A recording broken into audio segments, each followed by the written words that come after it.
So you talked about plans for taking this in 2021. Can you talk a bit more about this, about details? What are your visions for this? So, details in terms of execution or? Yeah. Okay, so what I'm looking for is, the first thing is just release the draft of the IFC spec. Right now, it is on my machine, and that's not a good place to be. Well, it's also on the corporate repo, but that's not what I meant. Is it has to be in the hands of the community, right?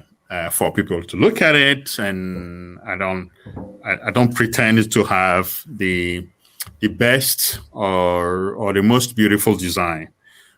So I'm looking for feedback, and for that, they need to have the concrete things.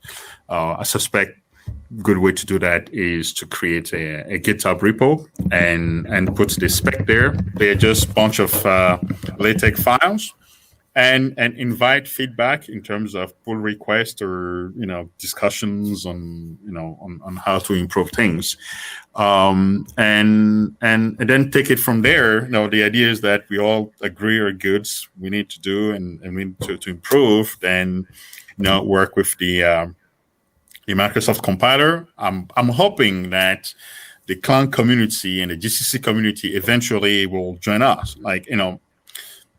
All the compiler writers are at different stages of the implementation of modules, right?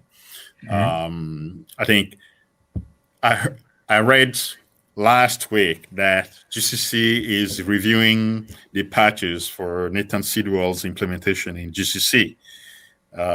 Now, crossing fingers, and if everything goes well, that will go into GCC 11. So I think the focus for GCC community right now is to get GCC implemented. Once that is done, the next level I would like to engage the community is, hey, there is an opportunity here. Is there anything that we can do? You don't need to use this representation as your de facto internal representation, but can we have a switch or something that allows those people who want to also produce that format so they can work with it? So, this format doesn't need to be the representation of one specific compiler detail. Like the IPR, for example, is compiler neutral. It is not what is used in MSVC, but we are able to build IPR out of the IFC, right? So as long as we know the set of semantics information that need to be preserved and ways to preserve them, we can get that. So that's the first step. Get the spec out, work through iterative design. And the next phase is, instead of having 5 billion C++ developers each writing their own script or libraries to fiddle with these data structures, it'll be much simpler if we actually had a set of APIs or open source libraries that people can just download and use them to read these files and do the manipulation, and not having to think about how things are actually read or written on disk, right? Just like you can do photo editing without having to know the exact detail of how PNG format works, right? So I would like to see the C++ community in that kind of position. Okay, one question from the audience: is your code on GitHub? Which one? For the IFC files. No, so the IFC file, the libraries what code will be on GitHub? The IFC spec and the libraries for reading the IFC will be on GitHub. Right now, what is on GitHub is the IPR, which is internal program presentation. It's a work that I did with Bjarne 15 years ago, more than 15 years ago. And the first compiler that actually connected to that data structure, out of which I could get those data structures, was GCC. Then there was Clang, and then there was EDG. But GCC was the first that I used to design that library. Okay, there's another question regarding C++ 17. What do you propose how to structure C++ 17 code today so that you have the least work tomorrow using new C++ features like modules? That's a very good question. The first that comes to mind is avoid reliance on macros. Like, you've heard this from me a lot, but it's really important. So C++ 17, everything we did, is with header files. So if you want to transition to C++ 20 using modules, you probably either want to go through header units or directly to named modules. If your header files behave very well at just really interfaces, moving directly to modules are the best recommendation. So if you take the hygiene of keeping your header files simple, you get that. Header units are transitional mechanism. I don't really recommend them because if the goal is to use modules, going through header unit is like when you're using C++ as C with classes, right? You still compile with C++ compiler, but you don't get all the benefit that you can get if you directly use the right abstractions. So there's a question from Hannah. Do I understand correctly that you are proposing one common module format for all C++ compilers? Is this the next step, common package format? Okay, so what I'm proposing is a common format and set of APIs that I want to develop with the community, as opposed to Gaby slept, thought, dreamt of something and came with something. I want to do this with the community. Now, come with that. I'm not saying that this format has to be the data structures that every compiler uses internally. Just that these compilers be able to produce those data structures. If a compiler decides that, oh, yeah, that thing is nice, but they have a better idea, that is fine, as long as they enable the generation of this common format. Yes. So is the next step common packaging? I'm not working directly on package just now, so I don't know how to answer that question.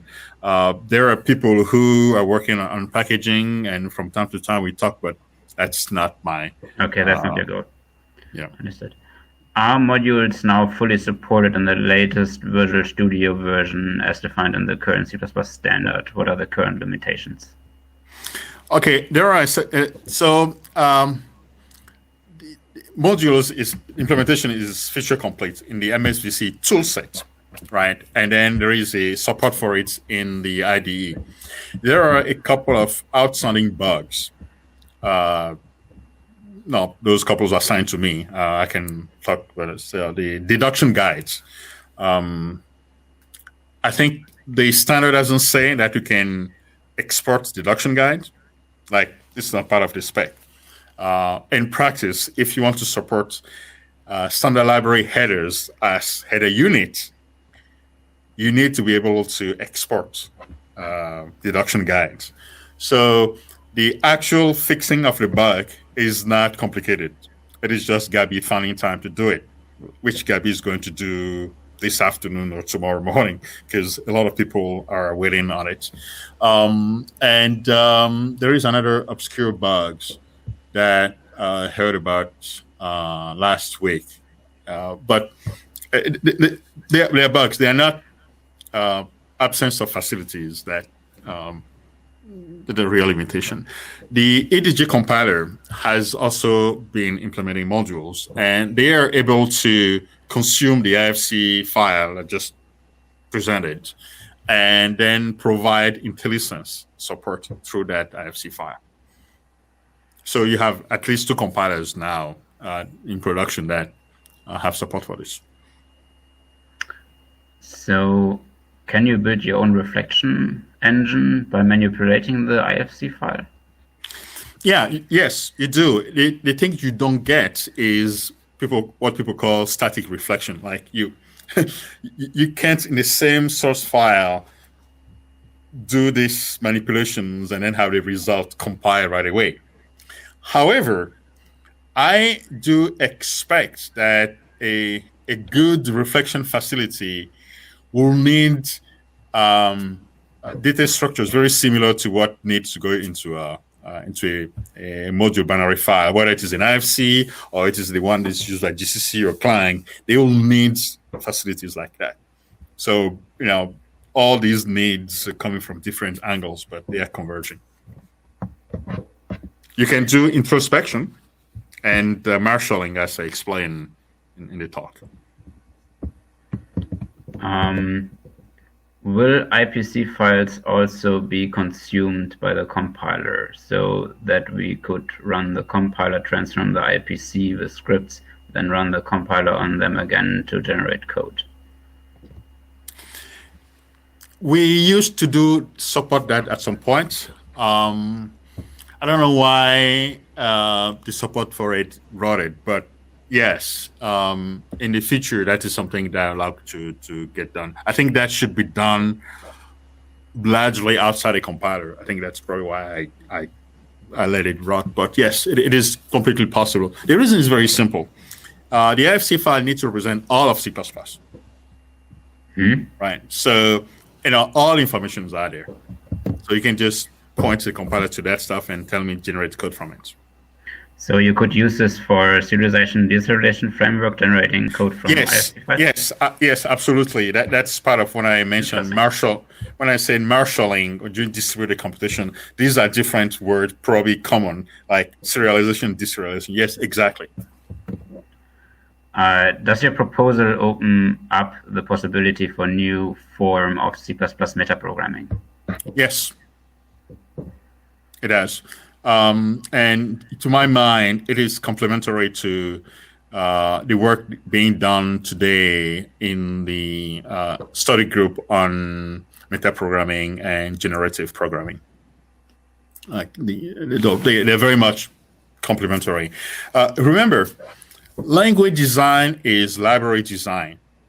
Sometimes you get to experiment with libraries to get a sense of what the right interface needs to be from the language perspective. But the functionalities, you get to implement them as library. Okay. So there was one more question, like, should you learn other languages to support Remo hangs kind on me right now. Oh, there's another question. I can read the question to you now. Should C++ people learn other languages to help others? To help others. I always think it is a good idea to know at least 2 or 3 programming languages. It helps thinking. It gives perspective.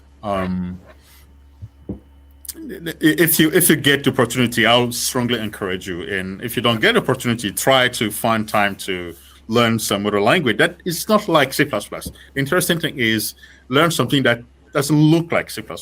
That gives you perspective. Programming languages actually affect how we think. So learning a different language brings new perspective. So you're going to release a specification? Yes. And is there also going to be code released with this to read or handle? So the spec will come first. The spec will come first, and then the readers and the writers will follow. The reason why there is that delay is I would like to be able to get early feedback, turn it around so that we hit ground on the right foot. So what's your future vision for IFC as a format? Good question. The bar minimum that I would like to get that, I think we will be way there, is just have at least 3 or 4 compilers support this. Like, if they hate IFC, that is fine, but let's have something common. Like, let not say that this is not perfect, therefore we can't do anything.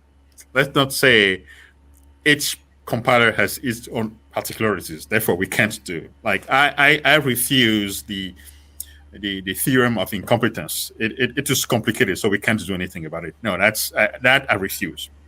But I very much believe in giving people something to play with first. And then even the naysayers, right? And then see how they like it. I remember 15 years ago, or more than 15 years ago, 2003, when I proposed constexpr, the very first presentation in Kona, October 2003, I think the compilers basically explained to me that it was kind of insane. It was impossible. And it took hard work to get in there. Even when showed concrete implementations, people still wouldn't believe it.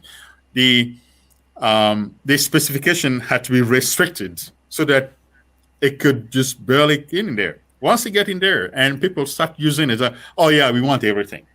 Sometimes I'm the guy who has to stand in front of people. No, don't do that. Like, I really love constexpr, but don't do that. Like, so I feel like I'm in the same situation again. I would love to see the IFC like an alternate representation, semantics representation of C++ programs, and so that you can manipulate. Compile time, runtime, doesn't matter. But you don't need all the time a C++ compiler to do that. Now, just imagine how the advent of Java class file actually opened up a lot of possibilities for the Java community, right? So think that we have the IFC. The next phase, very natural, that comes with the IFC, is actually you have some kind of formal specification of a C++ abstract machine, right? So now you have a platform for people who like to experiment programming language to target the C++ abstract machine. Like they don't need to write C++ with C++ syntax, but they can run C++ if they target the C++ abstract machine. But you need to give them a specification, right? And so that's one practical use. Another one is it's actually will help us in the committee in specifying the core language. Like it brings some kind of, it's a forcing function to be clear about certain aspects of the language that we all, okay, I'll reflect. Yeah. There seems to be another type of generic binary interface from Kenny K. Are you familiar with this, and what would be the difference to you, IFC? Okay, so I suppose it doesn't matter who asked this question. Yes, Kenny Kerr's group is working on a meta description of the Windows SDK so that you don't actually get to have to deal with Windows.h anymore. It is a meta description of the API, a bunch of other stuff that is very, very modules friendly. At this stage, it is still in development, in experimentation phase, but we do have communication channels. I guess that's what I can say at this point. Okay. Why is a common format between toolsets so important? Because we're dealing with the same language. On my platform, I have 3 compilers. I should probably have 4, but I have 3 compilers. So, and I have just one program. If I want to test my program with 3 compilers, and the 3 compilers each generate their own format, and I have to deal with 3 out of just one program. I have to deal with 3 different formats if I have to do anything interesting with that information that comes from that single source file. I think that is insane. There ought to be a way to be able to deal with that, to manipulate that data that comes from just one single source file that shouldn't depend on the compiler. Like, I understand why it can be a kind of work for implementers, right? I'm one of those. But like I said, you can lock implementers on a planet in a room. Just go to C++ Standards Committee meeting. There, right? But we have more than 5 million of C++ developers. There are more users than people who write the compilers. So what I'm saying is, for the benefit of the community, this is a technology enabling opportunity, right? For the benefit of the community, I'm inviting my fellow implementers to, yeah, it's painful, but it's not that painful if we do it properly. And then give this to the community. So it is important to me only to the point that I want to help the community. If the community says we don't want your help, that's also fine. A concrete way to measure that is, I release this and I have no feedback, or the only feedback I get is go do something else. Right. Do you plan to have a newsletter or some additional information distribution on this? Will there be like a newsletter available, is the question? So there will definitely be so when the spec becomes available, I will write a blog about it. I will try to write some kind of detailed rationale or something, document that goes with it, explaining the design choices and how they affect some of the consequences, how they affect things. I think these design choices that I keep either in my notes or somewhere else, they tend to be useful over the long run. When not shared with the rest of the community, then we lose focus. So there will definitely be more communication about this. Okay. Do modules work with managed C++? At this point, there have not been any explicit work to support managed C++ or other MSVC extensions. The focus of the work has been on standard C++, and some degree managed C++ is it's already .NET and Will different compilers generate different IFC files for the same source code? So it is possible that a compiler might generate slightly different, but in terms of when you're looking at the semantics information, no, they will not, because they are all making the same semantic determination, unless there are two compilers who happen to completely diverge on the interpretation of the standard. But if they have the same interpretation, they will give you the same information. And at least for now, I don't see any more questions. So if the audience wants to ask more questions, I'm here as long as. Yeah. So if you want to write a blog post about that, or I'm happy to host you in 2021 for this, of course. Thank you. I found it very interesting, and I found it a very interesting vision. What about ABI? Does ABI play any role in this, or? So the ABI in most of it plays a role when you start doing cross compilation, right? Not only cross compilation, but you're getting how should I put this? The MSVC compiler allows you to specify command lines that change calling convention in the source file. Mm-hmm. So when you create these IFC files, you want to be able to say, actually, it is only for this kind of ABI. And if someone is importing it, then unless you can generate some kind of thunk to bridge the gap, you can reject. So the amount of information that ABI plays a role, but not as strong as the target architecture or others. So this is one of those places where when you go open source, like give me feedback. What do you think should be in the header, and what do you think should be in secondary section of the file, so that when people open, they're looking at the headers, they just get the primary information that is needed, and then only look at the secondary aspect. How will this play with Google's variant of modules in Clang? Because they already have been using it many years internally.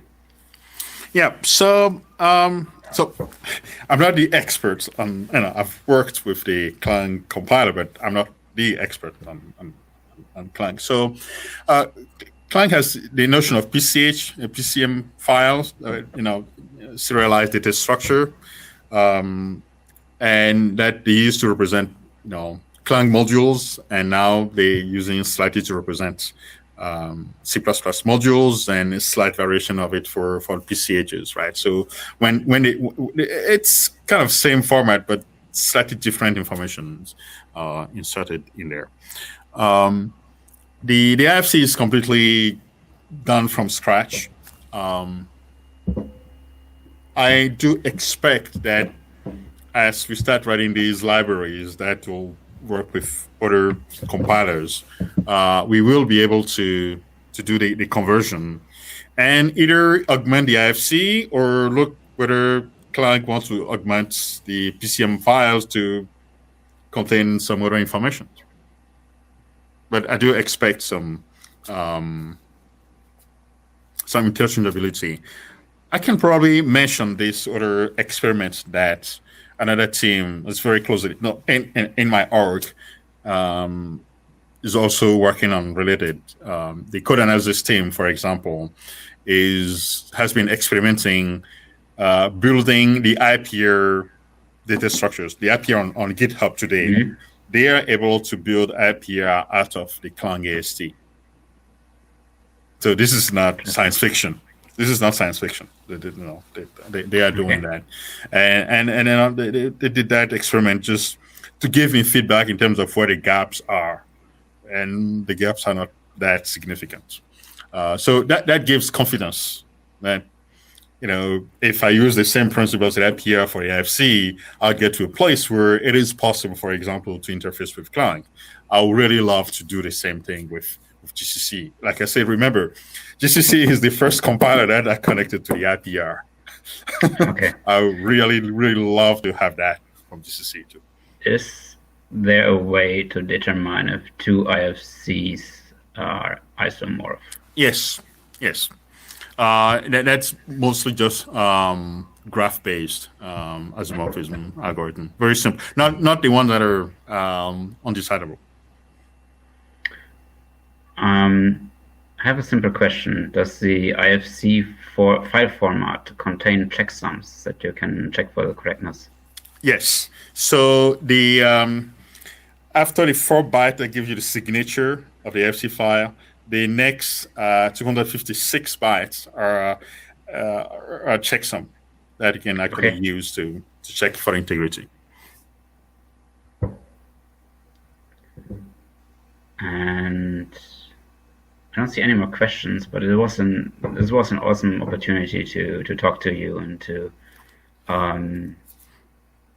just hear these ideas and see where we're going with this in long term. I'm really happy to see where we're going with this in the future. Thank you. I still remember that question you asked me. I think it was 2015. I can't remember. 2017. I can't remember. When you asked whether modules will make it in C++ 2020, and I couldn't give you a straight answer. That was at TPPCon. Yeah, because I couldn't predict the future, right? But yeah, no, that's so I don't know. You probably don't know about that. I in 2016 I talked to Bjarne what he would think about you keynoting, Oh, And okay. he said, well, yes, that's a great idea. And he also said, let's wait for C++20. And on the other hand, the other question I usually asked, which was because I kind of understood that, at least at that time, basically, back then, macros was one of the pain points for at least for other people to understand how modules will work. And so I mostly asked that question when you gave talks. So, and that's kind of how we got to know each other. Yeah, and so now that we have the implementation, and I'm very excited about what's going on in GCC, I'm hoping, crossing my fingers, that it will get in C++11. Now, so the build system aspect, which is the other thing that is very important, right? It's not just it's good to write a thing, but if you can't run it, so the MS build folks, Olga, has done tremendous progress in adding support for modules. We are talking to the CMake folks to add support for MSVC's compiler for modules. I got into contact with the Mason folks. They mentioned that there was a bug that was blocking them, but I think that bug was fixed. From what I understand, there was a bug from the IDE. I think it was fixed, but I haven't heard anything since then. I'm really hopeful that they're making some progress there. I know Nathan Sidwell has been trying to define some kind of server protocol for builds. The MSVC compiler doesn't do that today, because we have been trying to keep the compiler out of build business. The reason is very simple. The toolset it's supported by a lot of build systems. Some of them you haven't even heard outside Microsoft walls. So which build logic are you going to put into the compiler? So we want to keep the compiler out of that business, but define some kind of protocols to allow people to use the compiler to achieve a goal. Is IFC integrated or into DLLs, or how is there a relation to DLLs? Okay, yeah. So as of today, the IFCs are not embedded into DLLs. However, as feature evolution, like very close feature evolution, we would like to be able to embed the IFCs in DLLs. And the reason is very simple. Sometimes if you try to do like runtime introspection, you need these kind of data, right? You can put them on a separate file, or you can embed them in the data segments that the system used to run the program, right? The other thing is, I would like to be able to bring more safety to some operations that we do today.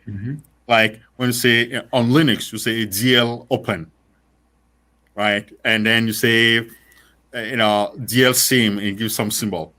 We don't pass a type, right? We get something back. Either we treat it as a variable or as a function, and we cross fingers.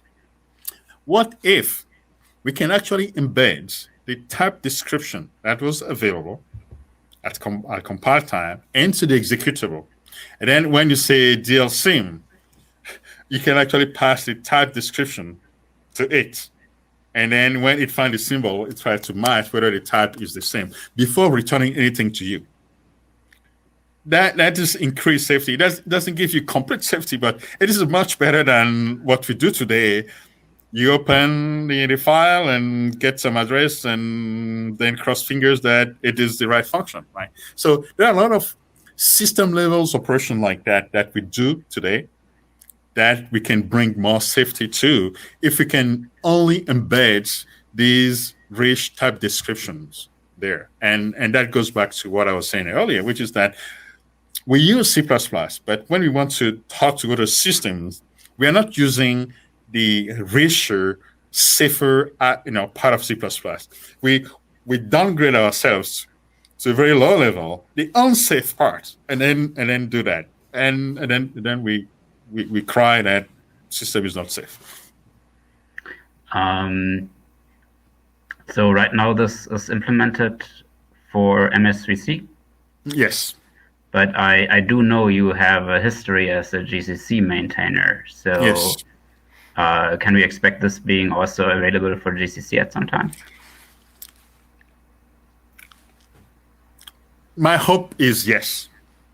Whether it will be done by me personally, I cannot commit.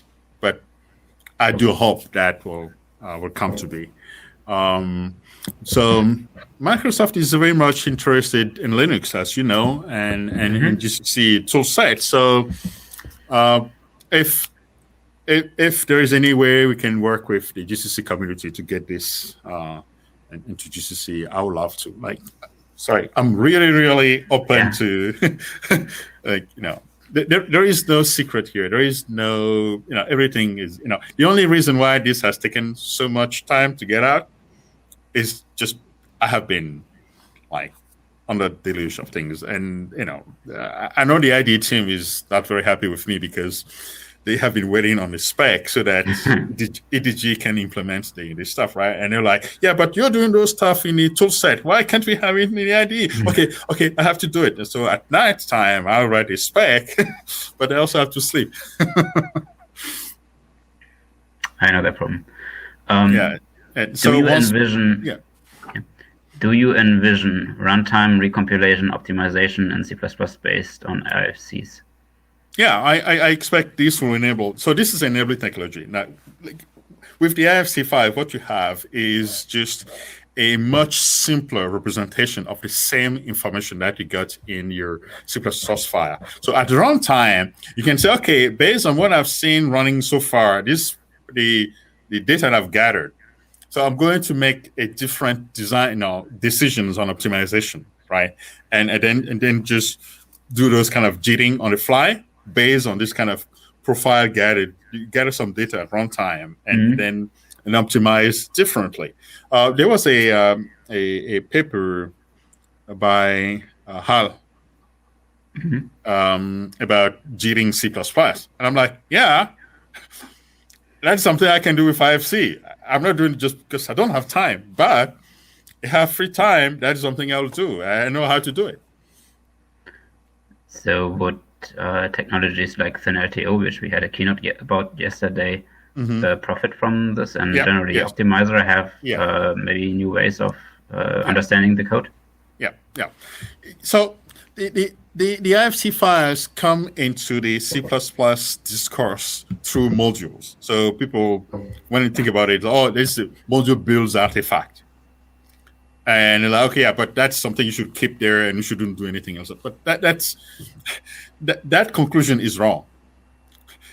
From my perspective, the right conclusion is, okay, it's for modules, but it can represent all C++. Why can't we just use it for the other stuff that we have been waiting to do? Right.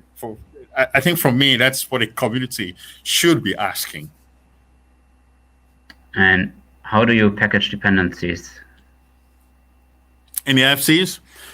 So if you have a module interface and that imports and then re-export, and we put some references there. The IFC, as I described in the talk, as of today, can only describe one unit. However, the spec that I'm putting out in 2 months will make space for actually having an archive there. So when you have these references to the other IFCs, you can package them. You have coherent reference of IFCs, as opposed to, there's a bit here, there's a bit, another one is missing. Like you package everything as just one single file. And then the references are just entered, and that enables the packaging of the dependencies. So, I have an interesting question here. So, could this, in theory, also be used to generate something like OpenCL CUDA from pure C++? Yes, absolutely. Yes. Okay. So the C++ abstract machine is sufficiently high level, right? And the IFC is trying to keep, and the IPR are trying to keep all the semantic information and retain a high level description so that you can target any computing device. Here, if you want to run OpenCL, yes, you can generate from it. That sounds very interesting. So I don't see any more questions, and we've been now going for almost an hour with the Q&A.